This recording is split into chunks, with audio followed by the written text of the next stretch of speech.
Hello friends, চলে এসেছি আজকে একটা নতুন রেসিপি নিয়ে। তো এখানে দেখতেই পাচ্ছেন শাপলাগুলো সব কেটে রেখে দিয়েছে। এগুলোর ফুলগুলো কিন্তু খুব ভালো লাগে দেখতে। আর আপনাদের কাদের কাদের শাপলা খেতে ভালো লাগে সেটা কিন্তু জানাবেন অবশ্যই কমেন্ট বক্সে। তো চলুন আমরা যেভাবে শাপলা রান্না করি সেটা আপনাদের সাথে শেয়ার করি। তো প্রথমেই কড়াইতে কালো জিরে আমরা ফোড়ন দিয়ে নেব।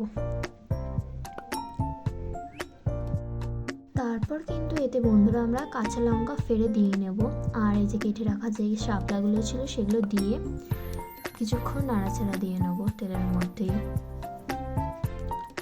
সাঁতলে নেওয়া বলে যেটাকে আর কি, সেটা।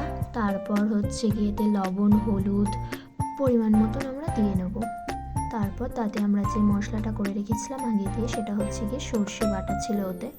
সর্ষে বাটা দিয়ে এই শাপলাটা কিছুক্ষণ সাঁতলে নেব। সাঁতলে নিলেই আমাদের রেডি হয়ে যাবে। এই রেসিপিটা কিন্তু খুব একটা কঠিন না, ইজিলি করা যায়। যারা লেজি তারাও করে নিতে পারবে খুব ইজিলি। তো আপনাদের যদি এই সিম্পল রেসিপিটা ভালো লেগে থাকে অবশ্যই কিন্তু জানাবেন আমাকে কমেন্ট বক্সে। শেষে কিন্তু এখানে কিছু দানা আমরা যে চিনির হয় সেটা ছিটিয়ে দিয়ে নিয়েছিলাম। দেওয়ার পর কিছুক্ষণ নেড়ে চেড়ে নামিয়ে নিয়েছিলাম। তো এখানে ফ্রেন্ডস দেখতেই পাচ্ছেন রেডি আমাদের শাপলা সার্ভ করার জন্য। আর থ্যাংক ইউ আমার ভিডিও দেখার জন্য, আমাকে সাপোর্ট করার জন্য। আশা করছি এভাবেই সবাই পাশে থাকবেন।